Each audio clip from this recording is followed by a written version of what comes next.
Hello and welcome to Stylish Chats for Creatives.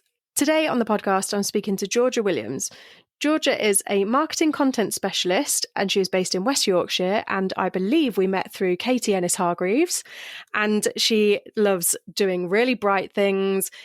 I've seen all your content creation. There's like bright bits here, bright bits there. You're also a singer, which is insane. How do you balance all these things together? Running your own business, running your own content creation, singing, a kid, everything else. How do you do it? I will let you know when I find out myself. I'm just winging it. I'm just seeing how we go. Take it day by day. That's mad. It's mad that you're balancing so many plates, because as a business owner, I feel like I'm balancing 50 million plates. And I'm like constantly thinking, which one's going to fall? Oh God, is it this one? One will probably fall. And then they all come crashing down, don't they? Yeah. So how did you get to the point you're at now where you're running your own business? I saw that you were also a social media marketing manager as well. Yeah. Did you go to uni to study social media marketing, or was it marketing, or where's your route into this industry? So I actually worked in insurance for about 10 years. Completely different, and I just wasn't feeling like it was creative enough for me. It paid the bills, but I was kind of like, I need to do something different. So I had a career change, decided to just go for it, got a job in social media working for a fashion brand, and it kind of spiraled from there naturally. I upskilled, did some courses, mainly through experience as well. I gained that experience from working with people. I worked in an agency in Leeds. And then I got made redundant in the pandemic, like most people. First put on furlough, loved working in the marketing agency. But yeah, got furloughed. And then I was at this point where when I got made redundant, I felt genuine grief from losing my job. And I had this moment where I said to my husband, what do I do now? Like, who am I? I felt like marketing had just become such a part of my identity and I loved it so much. And he said to me, well, you can either get a job like everyone else in marketing and join the queue like everybody else that, you know, is recovering from the pandemic and being made redundant, or why not set up on your own? And that's in a nutshell kind of how it started. But I just didn't believe in myself, and I didn't believe him. I didn't think I could. I was like, oh no, I'm just going to get another job, you know. But actually starting my business 4 years ago the journey has just been incredible. It's so cool to see that you pivoted from insurance into marketing. What a 180. Pivot! I love a good pivot. Yeah. And that's so cool that your husband encouraged you to go off on your own as well, because it can feel like a ginormous step when you're going from full-time employment into self-employment. Like I was just saying, there's so many plates to balance and so much to juggle, and it can be quite intimidating if you've not done it before. Oh, for sure. I just had a mission to pay my mortgage. Genuinely, that was my only thing. I was like, if I can pay my mortgage, I'll be fine. Like, it doesn't even matter if I make any, you know, my husband can pay for food. We've got a roof over our head if I pay the mortgage. Like, our basic needs are met. And I knew that I had to do something creative. I didn't want to just go back and get a job in insurance like I could have, you know, because I had that experience. But I just knew it was eating away like at my soul, and I had to do something that was creative.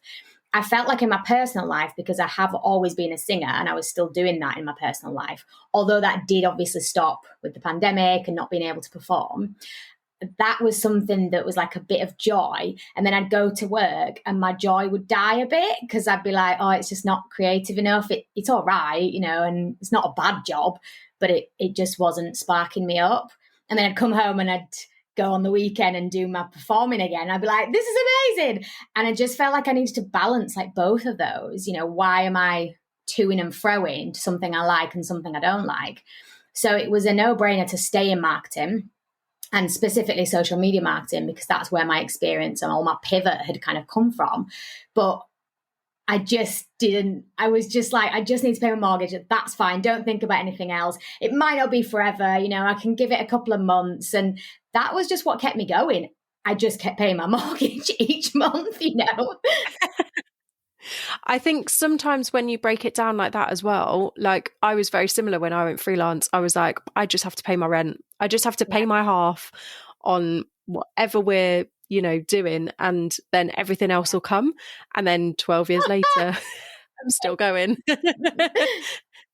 But if you do break it down like that, it becomes less intimidating, right? And you can just go step by step and just be like, right, okay, well, I've done this. I've gathered a few more clients. Cool. Let's keep going. Let's see where this goes. I feel like that has been a mantra for the last 4 years as well, not just to make my mortgage payment, but in the sense of where is my career going in my freelance career, in my business?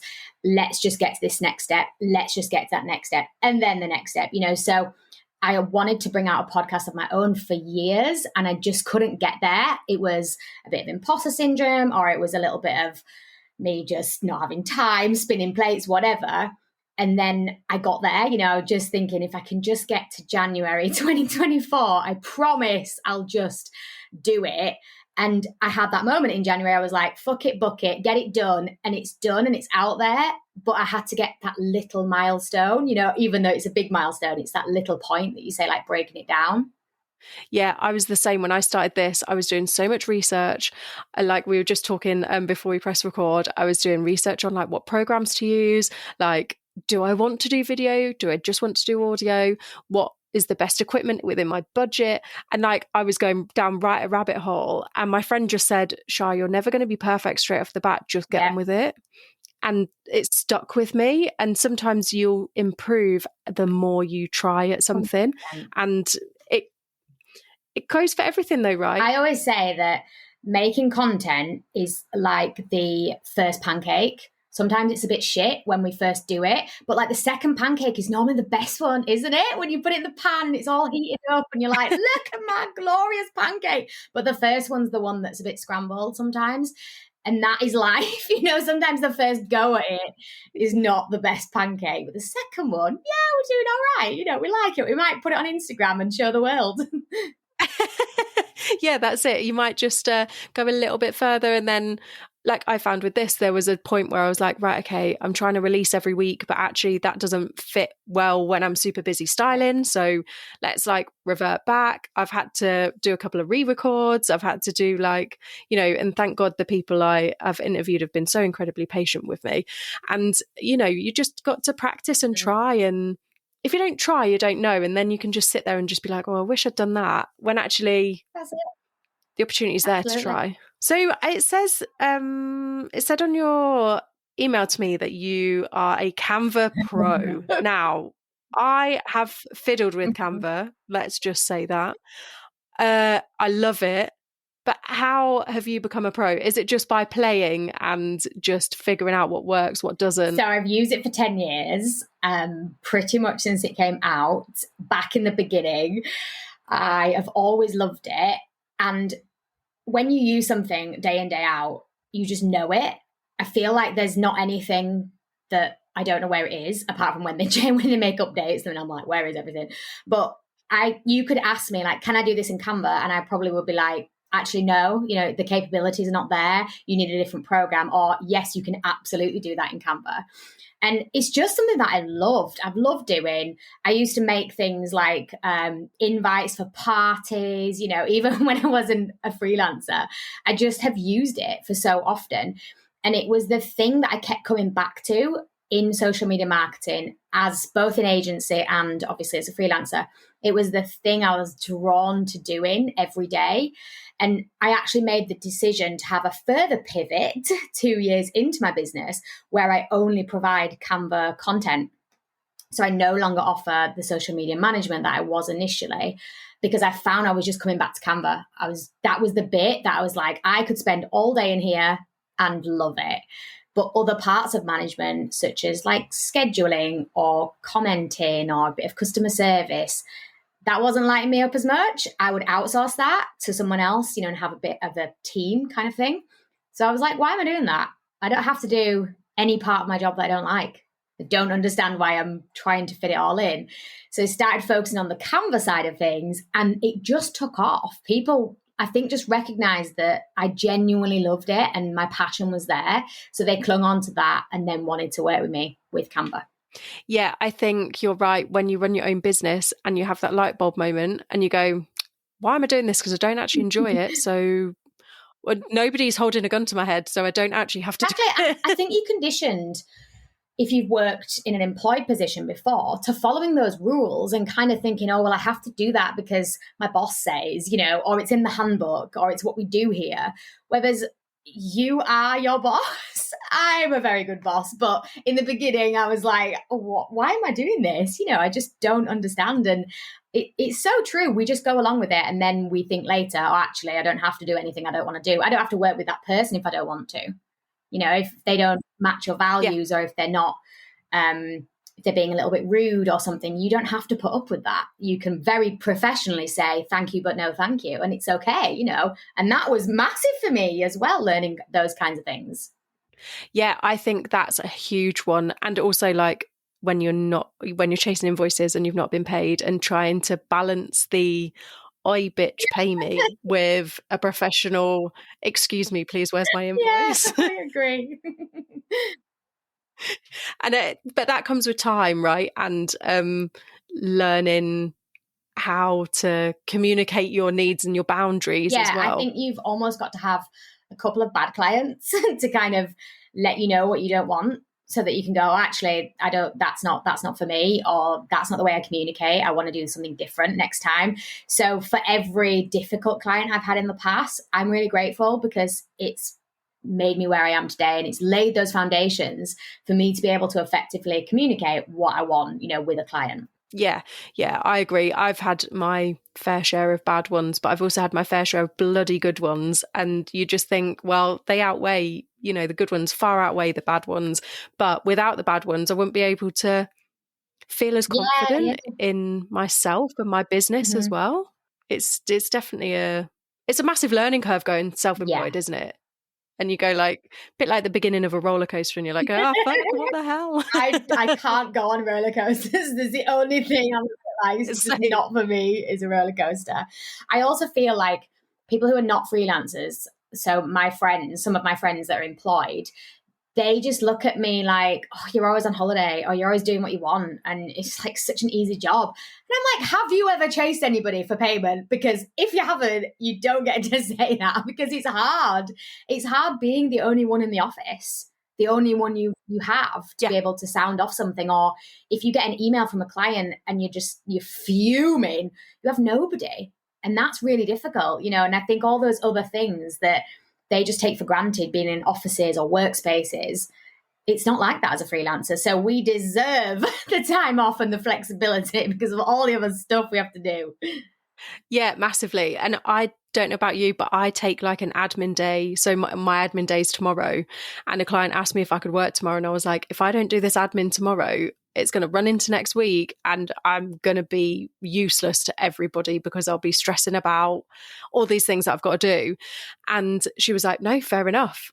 But I think some people see you, for me, I work in studios, then they'll see me at home and be like, oh, well, you're around. And you're like, well, actually, no, I've got like a shit ton of paperwork that I need to get right for the accountant. Otherwise he's going to shout at me. Yeah, exactly. I take every Friday off. It's just something that I've always done. Even right in the beginning, I was like, I just want to work for 4 days. I don't want to work on a Friday.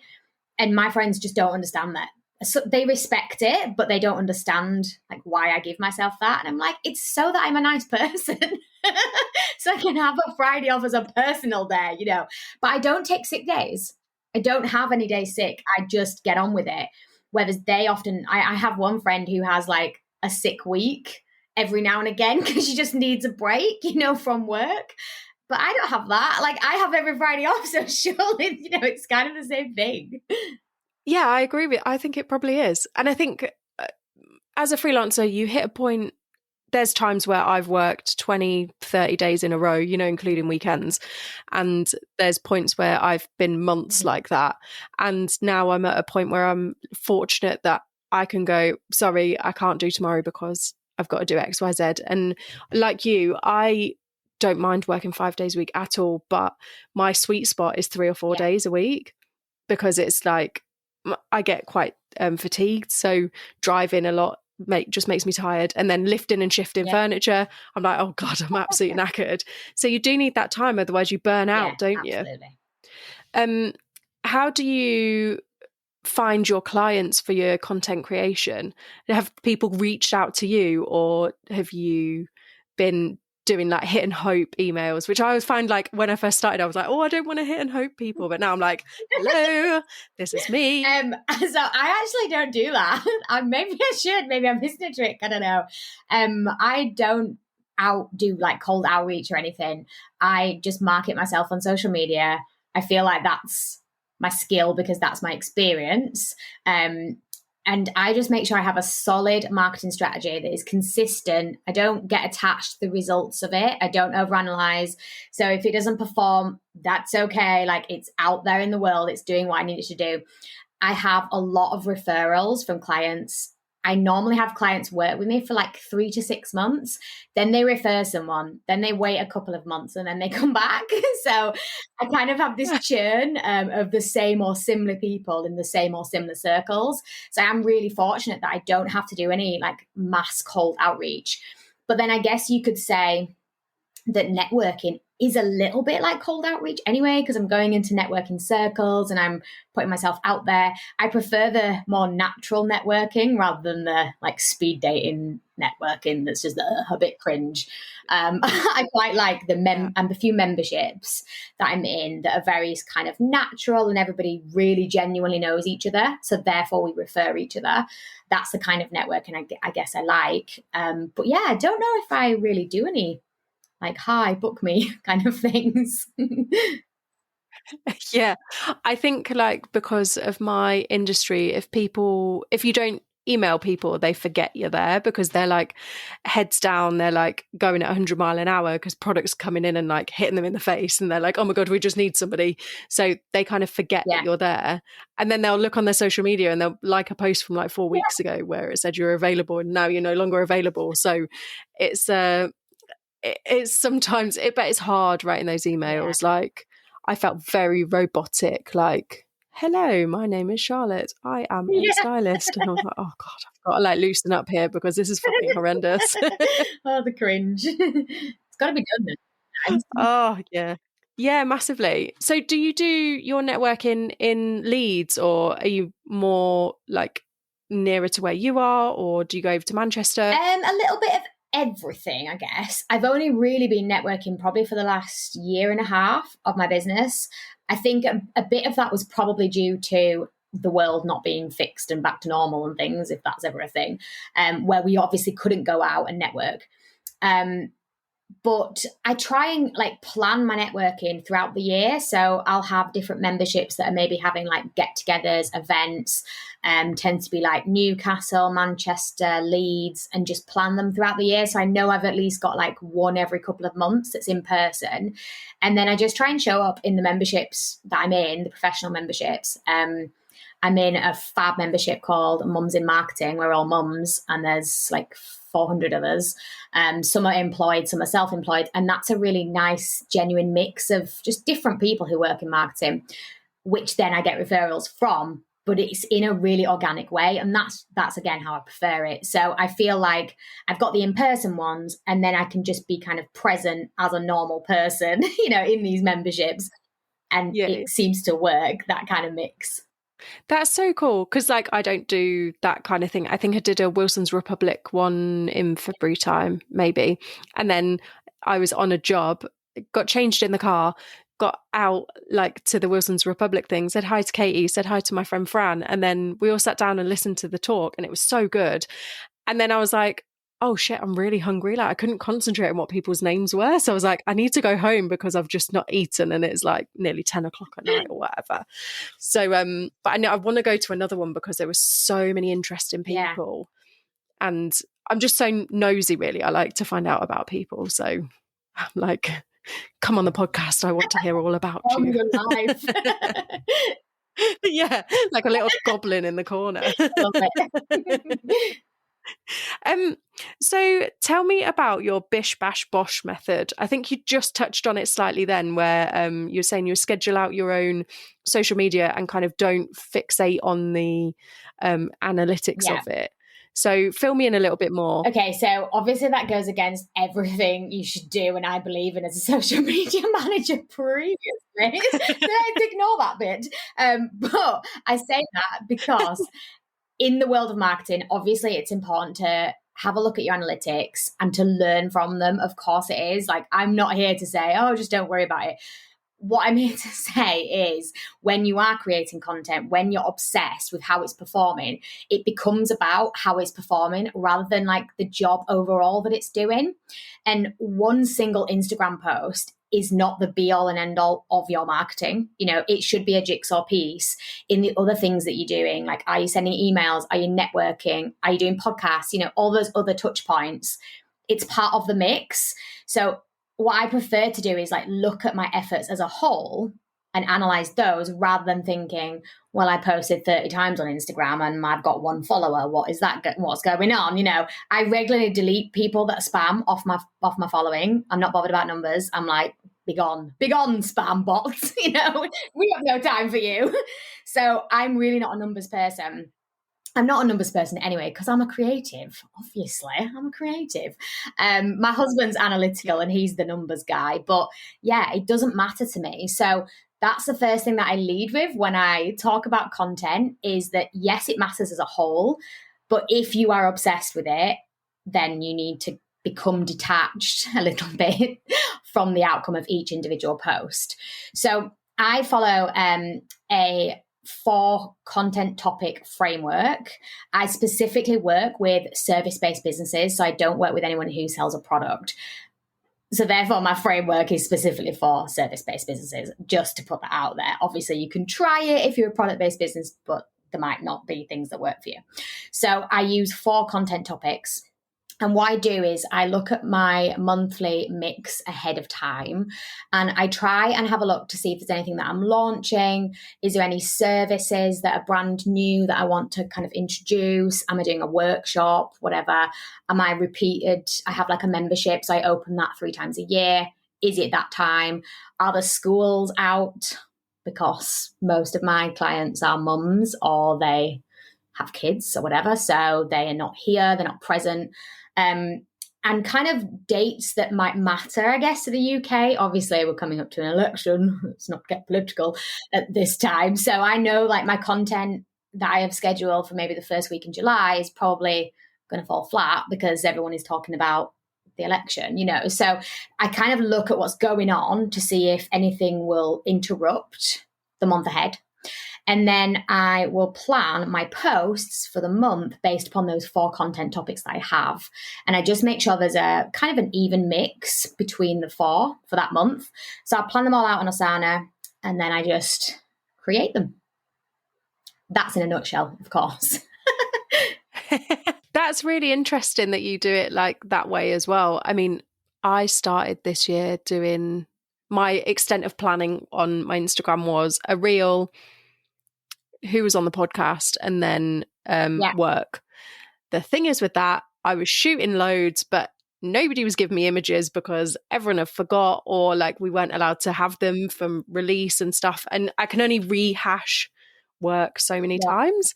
So then I was like, right, okay, let's just start putting a bit more personality in, like a bit more me. And it kind of, it's not as, it's typical creative. I've just gone, woohoo, let's see what I go.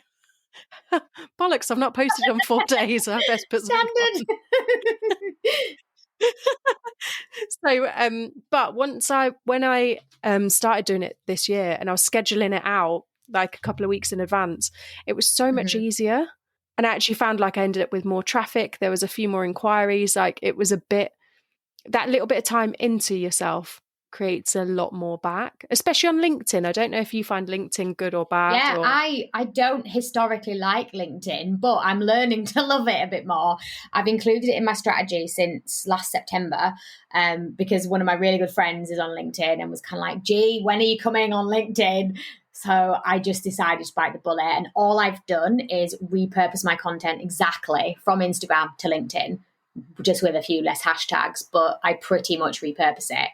I think for me, why I love scheduling and creating content ahead of time is because when you get to that point where you've got a gap to fill because you've got no clients or you've got less clients, or your workload gets too much, you don't post. You don't have anything there, and so you panic, and then you're just like, well, where am I now? And it puts you back into that state of overwhelm, and thinking, I don't know where to go, I don't know what to do with my life, I need to just bang something up. And then you like, well, I banged something up and it didn't work. And then you spiral even further because you panic posted. So for me, it's more that if you have something going out, like I post every day, but I don't believe that you need to post every day. If you had like 2 posts a week scheduled without fail, then that's going out on your social, regardless of how many clients you've got now or don't have or do have, and how busy you are or not busy. So when you do have those quiet points in your business, you don't have to start at the beginning because you've already got that good foundation. It's just keep going. So I say to people, get something out, even 1 or 2 posts. And then if you have any time to do anything on top of that, you can be reactive. You could post like your work content, that comes in as it comes in, but you've already got something there to rely on that's building your marketing, that's meaning that people aren't forgetting about you. Because if we don't post on social, people forget about us. It's just fact. It's just how the algorithm works, unfortunately. Yeah, it's so funny. Like, I definitely found with the podcast Instagram, where I do 10 episodes and have 2 weeks quiet, but in the 2 weeks it's like calling out for people and stuff. And cut a long story short, I've ended up having a work phone, and that's been going off in the evening. And what I realized I was doing in the evening was I was also doom scrolling until I was blue in the face. However, I was also scheduling stuff. So now I need to move that into my admin daytime and like do it properly. But it's funny how, I've like switched a bit of mindset, put some boundaries in, and then I'm like, oh, actually, now that needs a tweak. That needs a tweak. But I think that's a part of running a small business. You tweak until it's kind of where you... Yeah, massively. So have you always loved really bright and bold colours?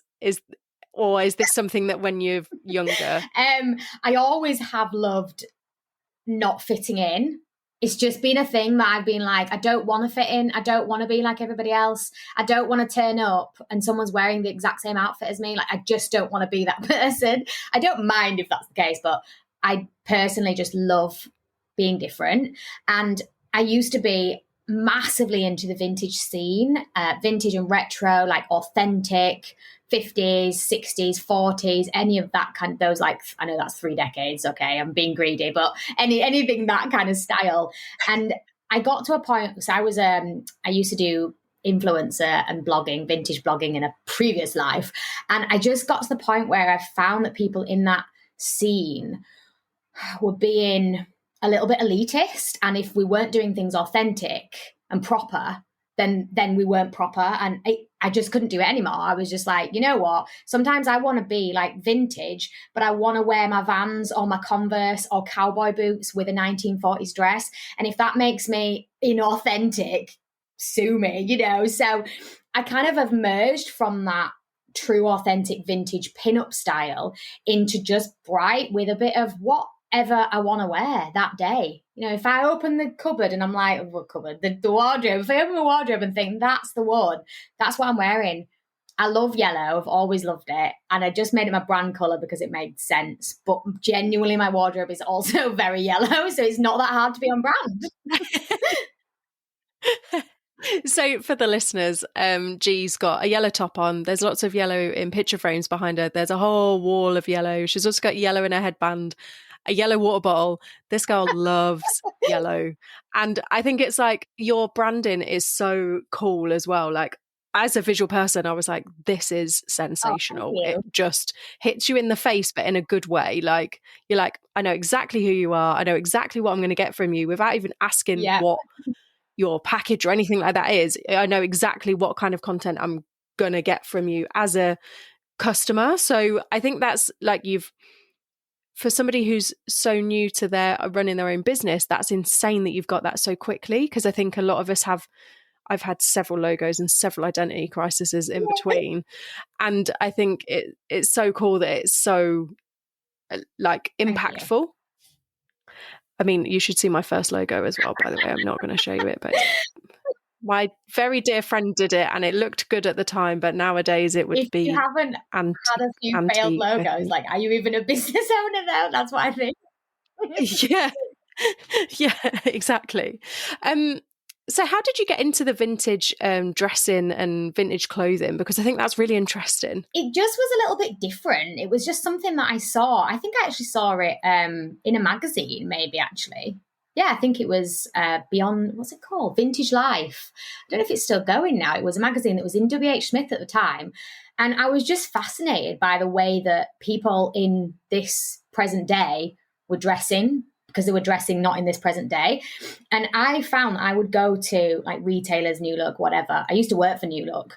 And when I went there after I stopped working them, I was like, everything's just the same. Why is there 20 of the same top, and everyone's going to look the same? And I just didn't like the sameness, I guess, if that's a word. And I think I was more intrigued by original vintage in the beginning because there was only one of it, and it had existed all this time, and things that were genuinely from the 60s and the 50s. I just was fascinated that who had worn that? Like, what had they done in that? Had they danced in it? Had they kissed their first love? And it was all this romance with the clothes that I was genuinely kind of enthralled with. And that's how it started, really. I made some friends in the vintage community. I then became a singer and used that as a bit of identity, like visually. And yeah, I think it came quite naturally. But I don't remember like actually how. It just kind of was like, this is who I am now. This is what I do. It's so cool. I think the same as you, I like to look back at even like pictures of my grandma or, and she passed me down a dress of hers that she made when she was 20 and she's 80 something now. And like, it's in a backpack bag. I'm like, this is not, the moths are not eating this. And it's like a shift dress. And she was like, oh, you can cut it up and make a pattern out of it, do whatever you want. And I was like, no, I'm not, like, it has no, obviously my grandma's made it, but like, it's not like anything. She was like, well, I made 20 of them, like, whatever. And I'm like, what? You've made this dress on, like, I can barely stitch a straight line. The history of it is so interesting, isn't it? And I've looked back. I recently celebrated renewing my vows. We've been married for 10 years.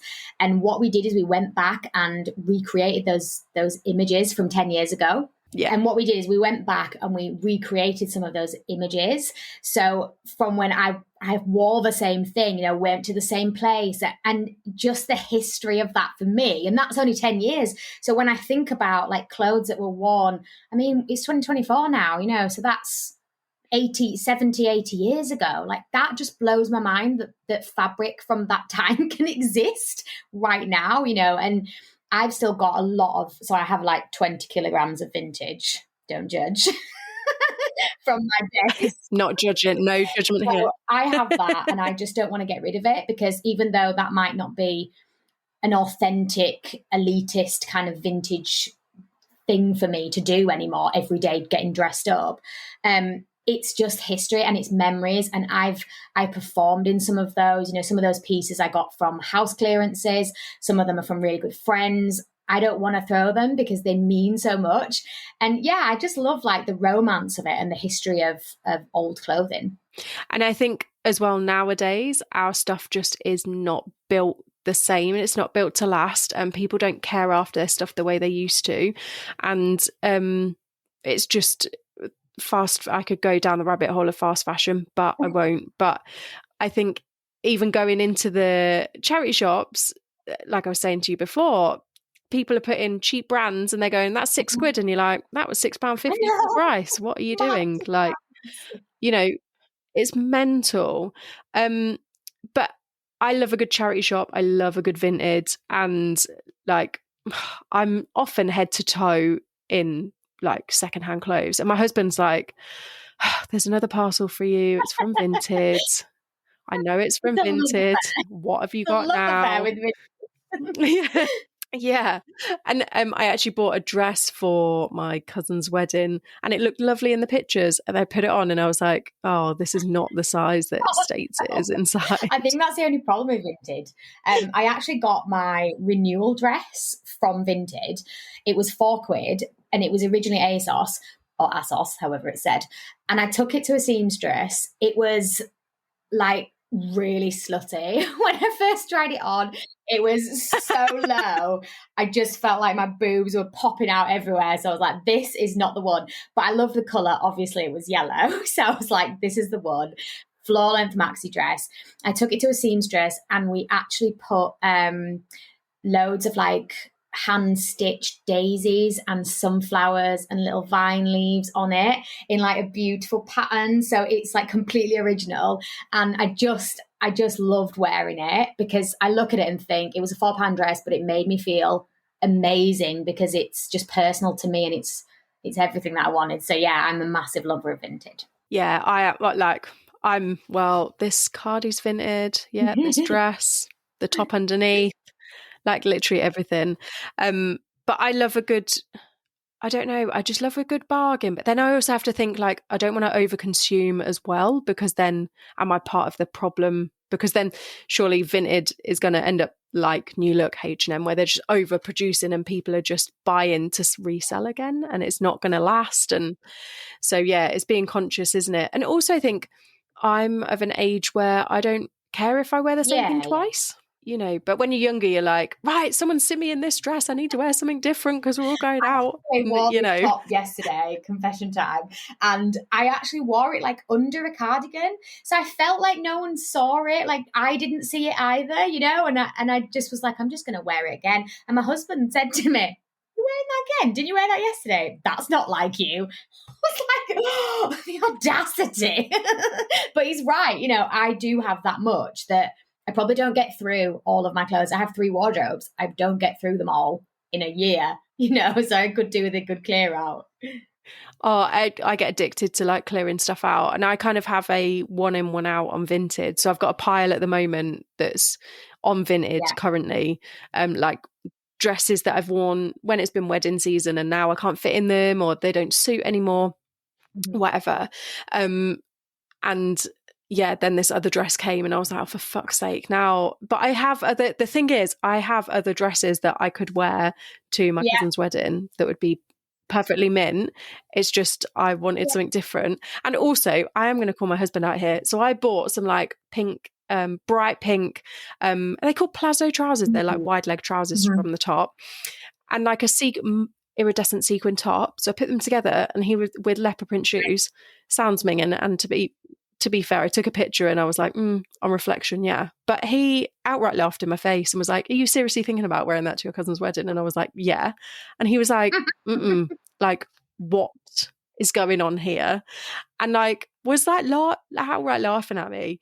So yeah, then I took a picture, sent it to my mates and they were like, and I was like, oh, okay. Like someone's like checking me here and just going, oh yeah, Charlotte, maybe like they both nice things on their own, but maybe together.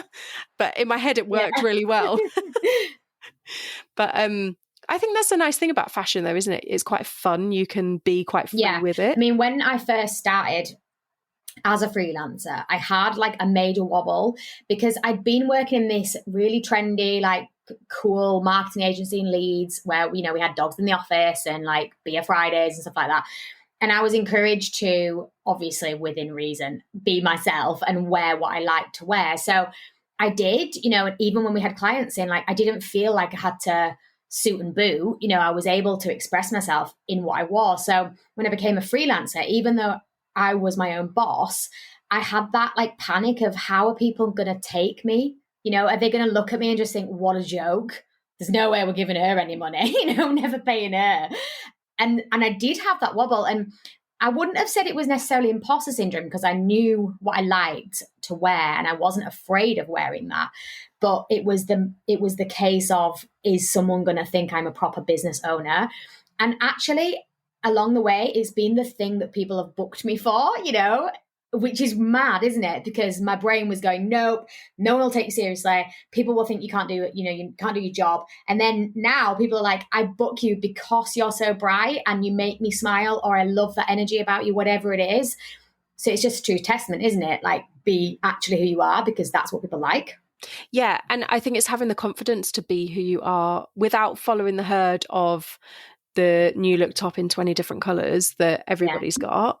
And like just embracing that individuality, and people do flock, the right people flock to you.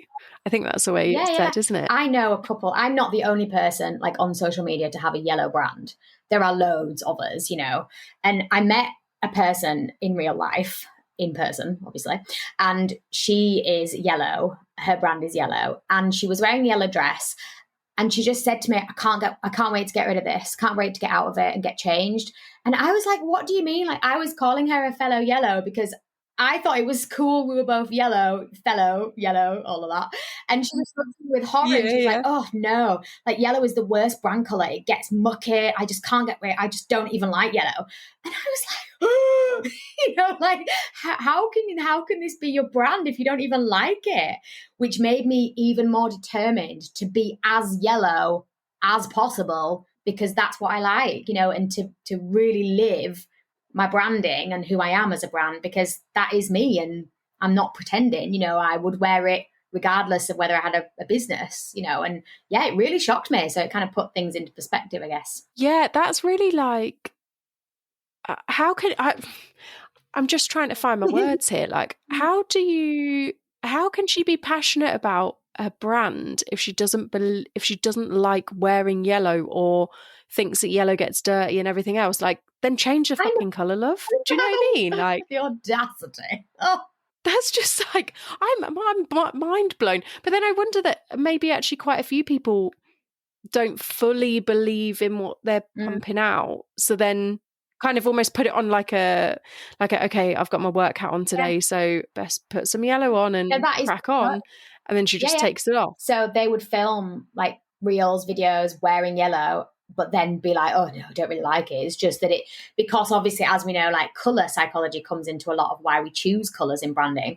And that particular color was what she wanted to portray. But then for me, I'm like, but then you have to find a way to like it. If that's what you want to portray, do you want to portray authenticity? Because surely it matters and makes sense. And like, I feel like who I am comes across in what I wear all the time. If I can't be bothered, it probably is still going to be yellow, but it'll be a big yellow jumper or something, and it'll be slouchy and I'll be comfortable. But if I'm on it, I might have my white cowboy boots on and a little cute dress or something. And it's my emotions. So I don't understand how people can wear a color and have that in the branding when that's not who they are, and they don't like that. They show up not feeling great. Yeah. And then how do you do your best work if you're not feeling great? I don't understand. Like, that boggles my mind. It really boggles my mind. But I'm very much of I like being comfy. So for me, it's like Lucy and Yaks in the winter are my like go-to. Somebody like said to me, of course you're wearing leopard print Lucy and Yaks. And I was like, well, obviously like leopard print is a neutral, like let's get over this. For me, it's like comfort because I'm lifting and shifting and everything else. So it's often like cycling shorts and a massive t-shirt. But I've been wearing that since I was 7. I actually got bitten on the back by a horse wearing bright green cycling shorts and a t-shirt from Woolies when I was like 8. So I've been wearing them for like... the OG. Before it was cool. Before it was cool. I think I had a mullet as well at the time, so over that. That was a classic. Mum was like, you're eating your fringe, let's cut it really short and all the way back. So yeah, good old mum. But yeah, I just remember this like really bright green, they're bright green shorts and bright green t-shirt. I think I turned my back on this horse that I was petting and it nipped me on the back. It was like, excuse me. Yeah. Well, you look a bit tasty there. But it was funny, like a friend of mine who I'd not seen for ages, I turned up at the studio she was working at, and she saw me come in and she was like, not only could I see your tattoos, you're in cycling shorts and a t-shirt. And she was like, shit doesn't change in 5 years, does it? And I was like, no. But it's funny like how you get portrayed and how you know, I couldn't turn up to work in like a nice posh dress. I'd love to, but like physically I'm on the Yeah. floor. I'm like, it makes me sound filthy, but I'm like covered in dust, or like I'm sweeping, or I'm pulling a rug around or Yeah. something. So it just doesn't work. And then I kind of forget how to wear dresses, or like, you know, and then someone's like, Charlotte, you're in a dress. Are you okay? I think as well, because of the name of my brand, because it's Ray of Social, people were like, oh, it's Ray of Sunshine. So the yellow, I kind of already made sense as well with that. And I do get people saying, oh, she's like a ray of sunshine because I'm so yellow. And then they realize, oh, she also has a social. So I guess visually it just kind of matches. And I didn't really think about that. You know, I genuinely did just love the color. So it has come natural. I think that ray of sunshine, ray of social, and the yellow, all the associations, if that came naturally to you, then you can be authentic with it and push it as a brand, because you've not overthought it. It's just appeared. And then, like you say, association, people are like, oh, that's so cool. Like, you know, and then they go, oh yeah, we'll book G because she's that ray of sunshine. Boom, done. It's almost like your little tagline. Is that something that somebody came up with for you, like ray of sunshine? Is that something you overheard people saying about you, or is that something you came up with yourself? So when I was put on furlough, I got a bit bored and decided to create some highlight covers, which is now not really a thing for your Instagram highlights. And I sell them on Etsy, and I just needed a shop name. So I was like, well, I need a shop name. So what's it going to be? Had no intention to start a business at that time. So my little girl is called Phoebe Ray. So I wanted to use her middle name as something. So I was like, Ray, Curdy Ray, or like trying to think of different names. And then I kind of was like, oh, well, it's like social highlights. So maybe Ray of Social. And it literally came like that. I had the Etsy shop, got the domain for that, sold a couple of highlight packs and, you know, a bit of pocket money. I was like, oh, it's all right. It's keeping me busy. And then it became my business name. And I actually didn't trademark it until like a year and a half into my business, because I wasn't convinced that it was a thing, you know, until that time.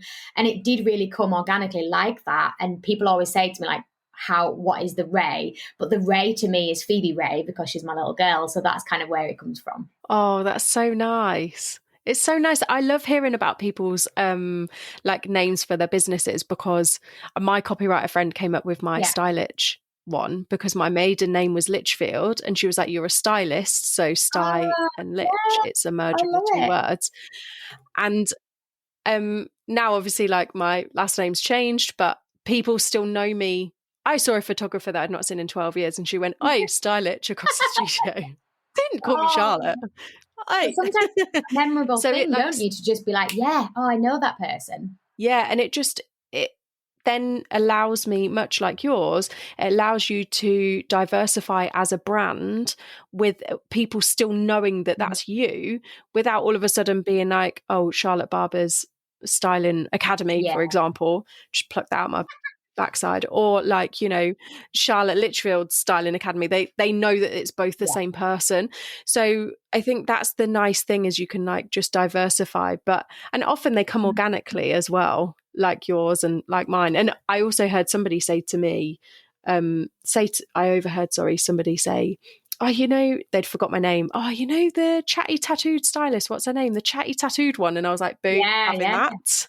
Thank you very much, guys. Yeah. Take that. I often say that to my clients. It's, what do your clients tell you? That's what I say to them, because I had a lady that I was working with, and she didn't think she was original at all. And she was always original in my head. She's Scottish. She's got this voice, you know, like the Scots have that very soft kind of accent where you could just listen to them like reading stories, you know. And I said to her, what do your clients say?